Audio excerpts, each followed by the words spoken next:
Ni matumaini yangu kuwa mzima buheri wa afya, mtazamaji wa EATV popote pale ulipo. Karibu sasa katika kurasa, dakika chache za kukufahamisha machache katika mengi yaliyofika mezani kwetu kwa hii leo.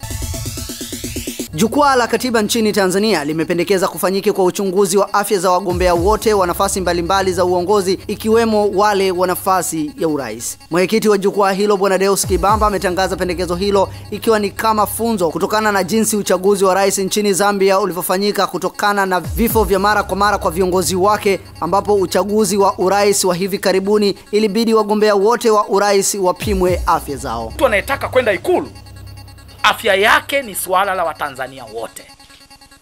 Kwa hivyo tumeona hili ni jambo ambalo tunapendekeza bila hata kuchelewa kufanyike. Wagombea wote watakaokuwa kabla hawajapitishwa kwenye nafasi za kugombea urais na ugombea wenza, lazima wafanyiwe uchunguzi na utangazwe kwamba afya yao inaweza kuruhusu waweze kugombea urais na kukaa pale pasipo kukimbizwa hospitalini Marekani na Japani na kwingineko.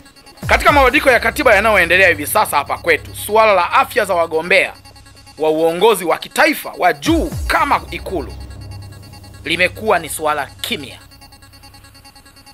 Kwa masikitiko yetu, wako wagombea ambao wamekuwa wakijibu kwamba kama mimi mnaniona afya yangu imeyumba, mbona wako ambao walikuwa na afya imeyumba zaidi?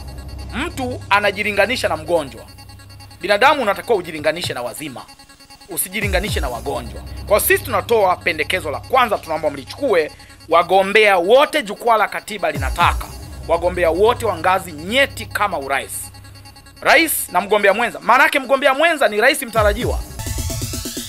Tuendelee na kurasa. Watanzania wametakiwa kuhakikisha kuwa wanakemea na kukataa kwa vitendo mambo yote yanayolenga na kusababisha chuki ya aina yoyote katika jamii, hasa vijana, ili kuepusha mauaji ya halaiki kutokea tena duniani.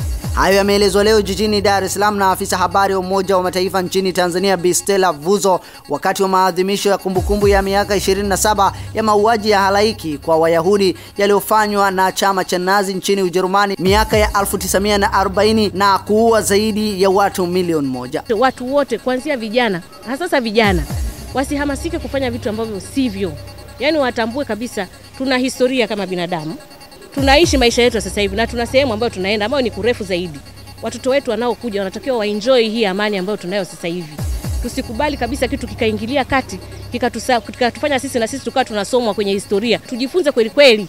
Yaani hii elimu ituingie, na ndio purpose ya hii Holocaust program, kwamba sisi wote, Umoja wa Mataifa inatuhamasisha kwamba wote tujifunze na tusirudi nyuma tena. Never again and never in Tanzania will there ever be a genocide, a Holocaust, or hata mauaji yoyote yale ya kikabila, ya kidini, ya kinini. Tusikubali. Kwa upande wake, balozi wa Ujerumani nchini Tanzania Egon Kochanke amesema kuwa ni vyema kuwepo kwa maadhimisho kama hayo ili kutunza kumbukumbu ya mauaji ya kimbari yaliyotokea sehemu mbalimbali duniani yasitokee tena.